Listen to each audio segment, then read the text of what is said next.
Shalom. Aujourd'hui, nous allons développer un sujet qui correspond à la période dans laquelle nous sommes et en même temps qui a des conséquences sur une vision plus globale de notre vie. Le Midrash Rabbah, dans Bereshit, nous dit la chose suivante. Amar Rabbi Chia Rabbah, mitchilat beriyato shel olam, safa hakadosh baruch hu bet hamikdash banui vecharev vebanui. Le Midrash nous enseigne qu'au départ de la création du monde, Akadosh Baruch Hu avait déjà prévu que le temple d'Israël, le Bet Hamikdash, était construit, puis détruit, puis reconstruit. Le Midrash va prendre comme référence le premier verset de la Torah et va développer ce qu'il vient de dire par rapport au verset. Autrement dit, Bereshit bara Elohim, la première phrase, le premier verset de la Torah, au commencement Dieu créa, Hare Banui, nous dit le Midrash, voici le temple construit. Puis la suite, Vehaaretz haïta tohu vavou, la terre était tohu bohu, Hare Charev, voici que le temple était détruit. Tohu bohu fait référence à la destruction. Vayomer Elohim yehi or, puis, après tout le processus, Dieu dit que la lumière soit, Hare banui ou meshuchlal le'atid lavo, termine et conclut ce midrash. Voici la reconstruction, donc l'apparition de la lumière, c'est la reconstruction du temple, après sa destruction donc, à la fin des temps. D'après ce midrash, nous avons ici un ordre prévu par le Créateur de l'univers, qui considère l'ensemble de la création en trois parties. Première partie, construction. Deuxième partie, destruction. Puis reconstruction. Troisième partie. Nous avons donc ici un schéma bien précis de l'entier avec lequel tout commence, qui, cet entier-là, va passer un processus de destruction, de cassure, de brisure, qui va contredire cette même construction de départ, puis reconstruction.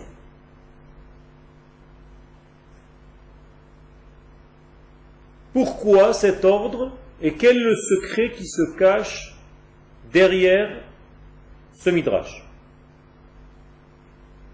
Nous savons par exemple que dans le verset Vayomer Elohim yehi or, lorsque le Créateur dit que la lumière soit, Vayehi or, et la lumière fut, le Midrash nous enseigne Zeor shekvar haya, c'est une lumière qui était déjà. Pas une nouvelle lumière, mais une lumière qui existait auparavant, mais qui après s'était recouverte, donc qui est devenue opaque, puis au moment de cette parole divine que la lumière soit, c'est comme si on avait enlevé l'écorce qui cachait cette première lumière, et donc nous avons une réapparition de cette lumière.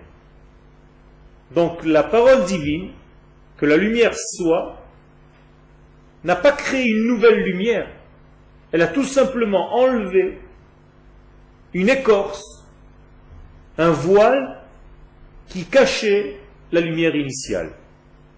Et donc, va apparaître la lumière qui était auparavant, seulement qui était cachée. Ce rythme que nous venons de voir se retrouve dans pas mal de choses dans le judaïsme. Par exemple, les 4 exils, puis la lumière messianique.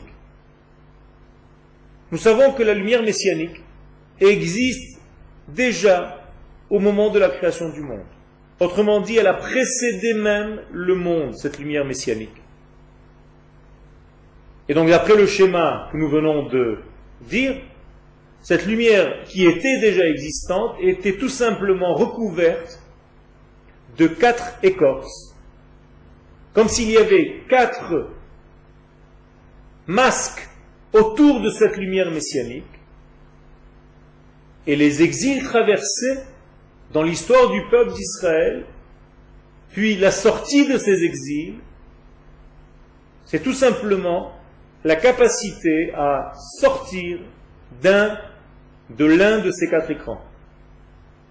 Nous allons donc sortir de l'exil d'Égypte, qui va englober tous les exils, sans entrer maintenant dans les détails, et chaque fois que nous sortons, que nous nous libérons d'un exil, en réalité, nous libérons, nous coupons une de ces écorces, et donc la lumière devient de plus en plus visible. Chaque fois qu'une écorce tombe, il y a une proximité de la lumière qui se cache encore sous les écorces restantes, mais à chaque fois qu'une lumière est en train d'apparaître, en réalité, nous faisons apparaître 1 degré de plus dans ce processus messianique de la lumière divine. Donc la lumière de la délivrance d'Israël existe. Elle existe avant même toute l'histoire du monde. Seulement, le processus est fait de telle manière à ce que, petit à petit, Akadosh Baruch Hu nous aide à enlever des écrans qui nous empêchent de voir cette lumière, et donc au fur et à mesure que ces écrans tombent, la lumière apparaît de plus en plus claire. Par exemple, l'histoire de Lot avec ses filles, c'est la même histoire. Lot va avoir un comportement qui apparemment est contradictoire à tout le cheminement du divin.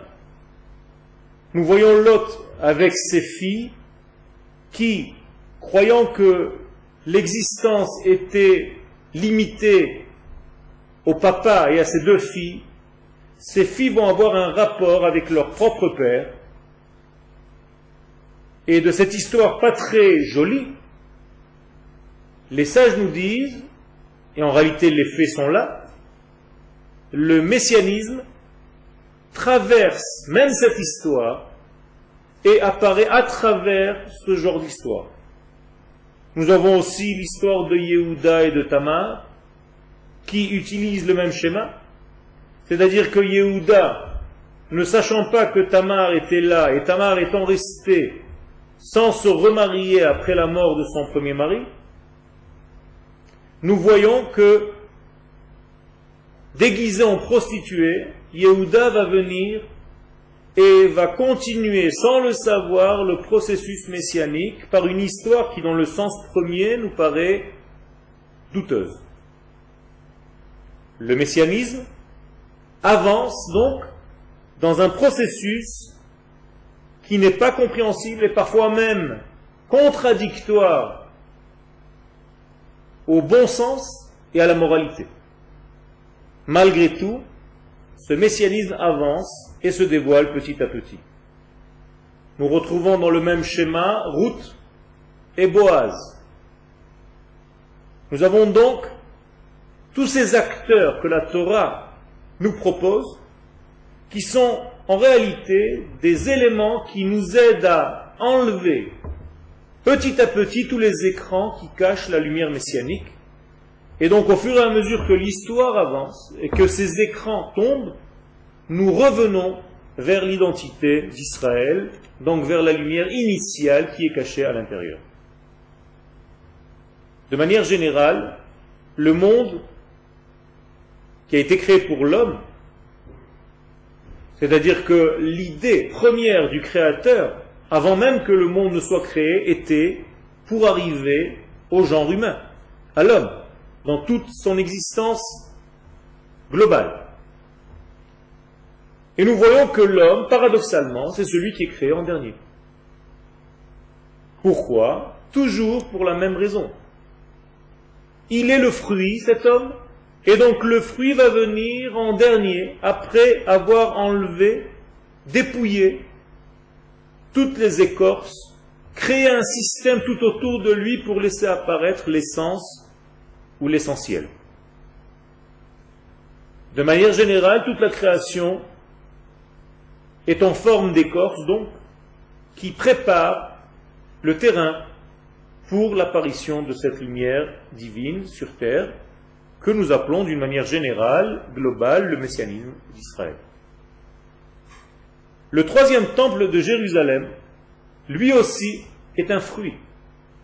Un fruit que nous allons cueillir à la fin des temps, et qui, ce fruit, existe en potentiel depuis le début. Encore une fois, il existe, mais il est caché. Il est recouvert d'écrans, recouvert de voiles, et chaque jour que nous avançons vers la fin des temps, prévu par nos sages et par la Torah, par Akadosh Baruch Hu, nous enlevons une écorce de plus et nous nous rapprochons de cette lumière. Donc le Beth Amikdash, lorsque nous allons enlever toutes les écorces et tous les écrans qui nous séparent de lui, va réapparaître tout simplement, car il l'est déjà. Et par rapport à ce troisième temple, les deux temples qui lui ont précédé étaient elles aussi des épluchures, des écorces, des écrans qui ont précédé pour préparer à l'apparition de ce troisième temple qui sera lui, contrairement aux deux autres, définitif. Et donc pour que ce troisième temple réapparaisse, le Créateur a voulu un programme qui soit avec une certaine destruction dans le processus qui nous aide à aboutir et arriver à ce troisième temple.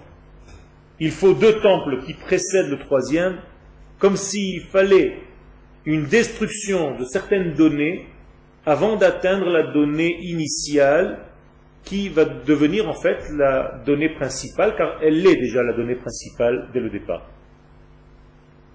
Dans l'un des cours précédents, nous avons rappelé la Gemara dans le traité de Nida, qui nous parle de l'état du fœtus pendant la grossesse de la mère, et qui, ce fœtus-là, est placé dans le ventre.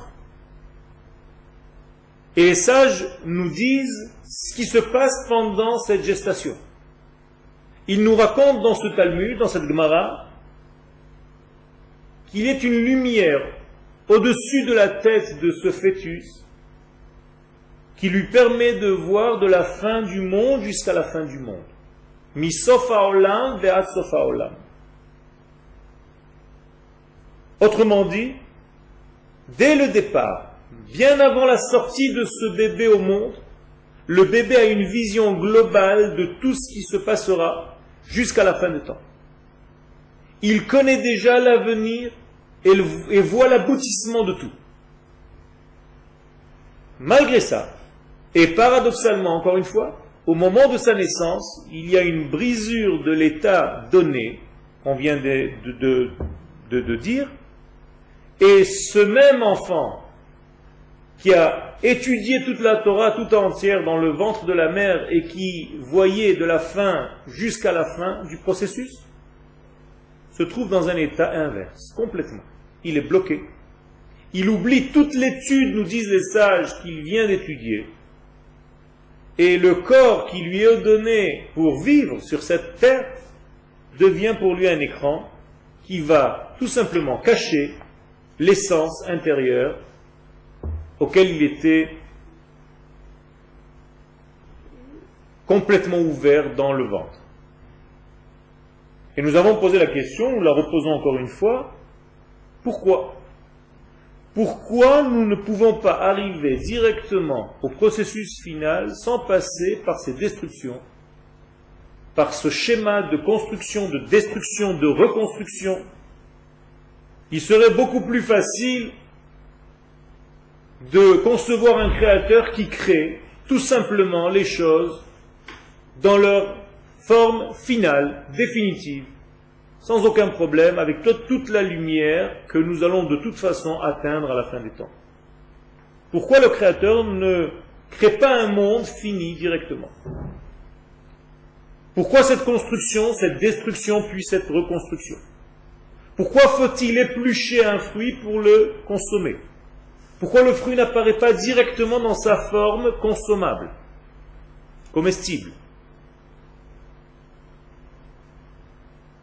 Nous pouvons tout de même nous consoler, c'est que nous n'avons pas à inventer de nouvelles choses. Car d'après ce schéma que nous venons de citer, il n'y a rien de nouveau. Tout a déjà été créé, seulement ce qui a été créé a été caché. Et donc le travail que l'homme a à fournir dans ce monde est tout simplement d'enlever les écorces et les écrans qui cachent cette essence.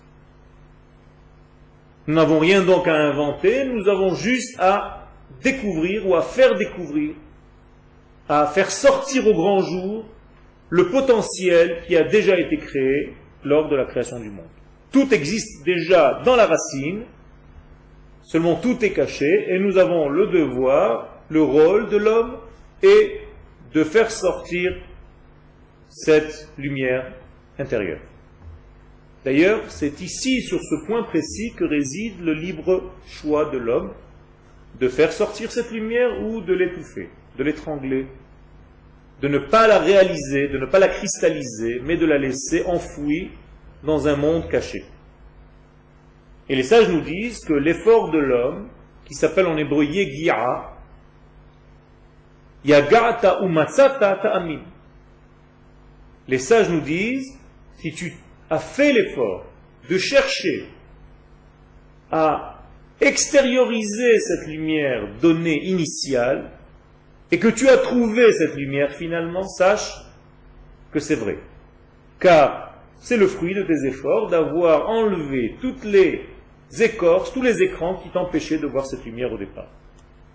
Et donc le travail fourni par l'homme est de casser ce qui bouche et ce qui dérange à l'apparition de cette lumière.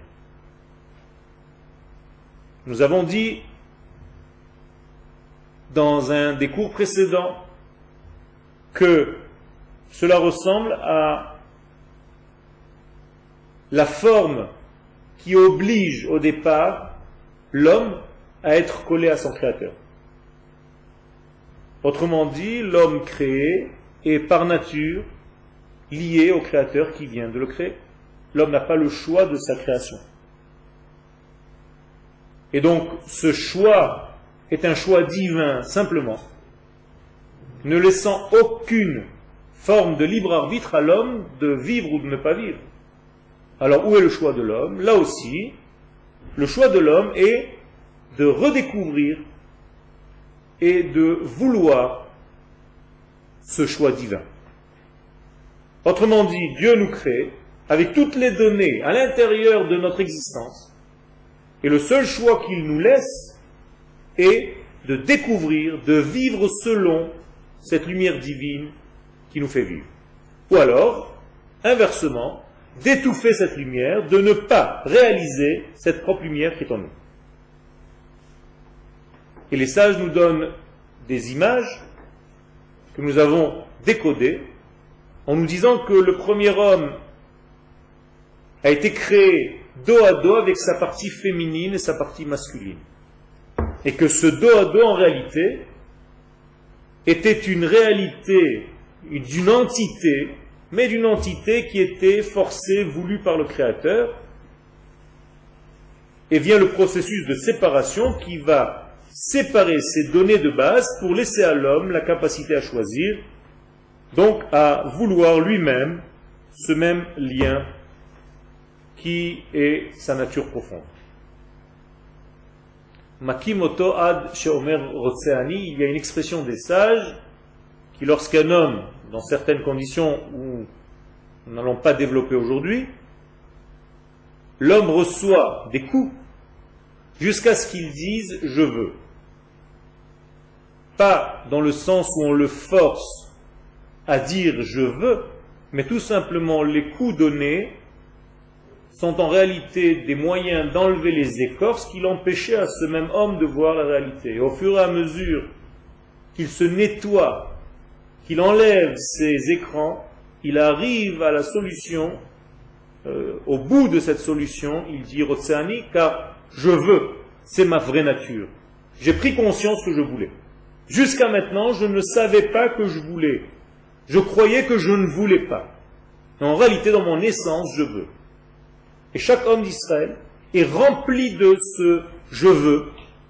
Seulement, plus il a des écorces autour de lui, moins il est conscient de ce vouloir, et plus il a l'impression que la Torah est une science forcée qui lui vient de l'extérieur et qui est étrangère à lui. Mais c'est pas un peu un mensonge de dire qu'on lui force et comme ça il voit la réalité? Lorsqu'on pousse un homme à arriver à ce qu'il est dans son essence, alors effectivement il y a une forme forcée, mais à la fin du processus, l'homme s'aperçoit qu'on a aidé tout simplement à ce processus à se réaliser. Et donc ça ne s'appelle pas forcer à arriver, car le fait de dire en conclusion Rotseani et pas Mukhrachani, donc je veux et je ne suis pas obligé, c'est tout simplement qu'il est arrivé à la conclusion qu'effectivement il a choisi lui-même de vouloir.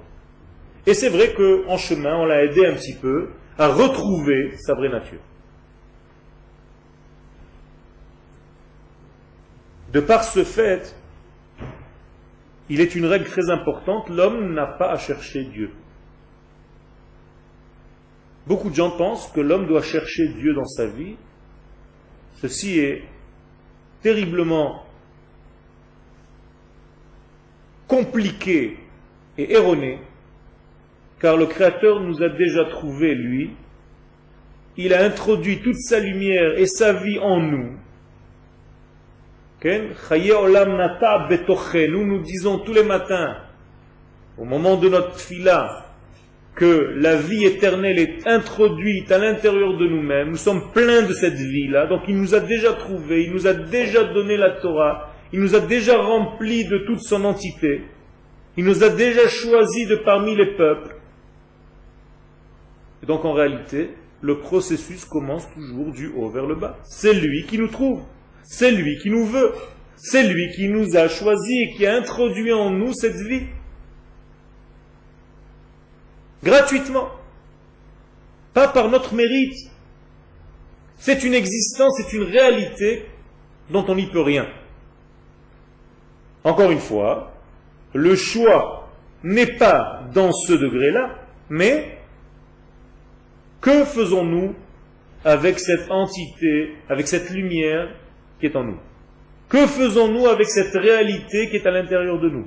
Est-ce que nous choisissons de vivre selon elle, ou bien nous l'étouffons et nous choisissons une autre vie, une autre forme de vie qui va volontairement cacher et mettre de côté l'essence dans laquelle nous sommes pour vivre une autre forme de vie qui est en réalité étrangère à notre essence. Là, nous avons le choix. C'est pas parce que nous sommes saints qu'Akadosh Baruch Hu est en nous. C'est exactement l'inverse.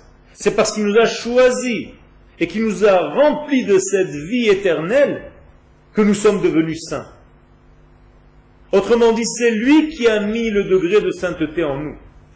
C'est lui qui a introduit en nous une nature telle que nous l'appelons Kodesh.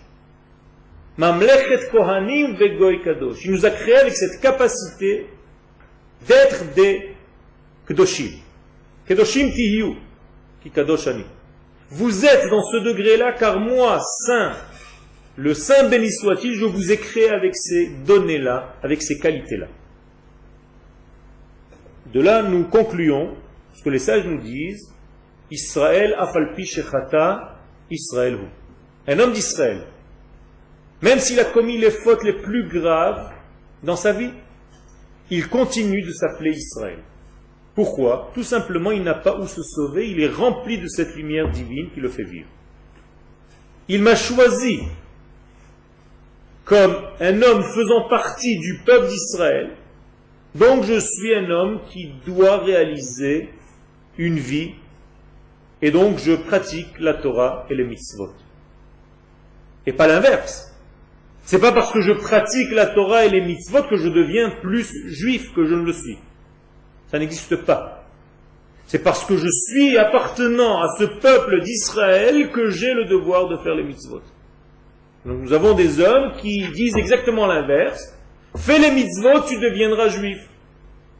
On n'a jamais vu un chat devenir juif parce qu'il porte les tefilines tous les matins. C'est parce que je suis dans ce peuple d'Israël, choisi par le Créateur d'être né dans ce contexte, que je suis soumis à ces mitzvot. Donc le lien que nous avons avec Akadosh Baruch Hu, très important de le rappeler, toujours savoir qui est l'initiateur de notre lien.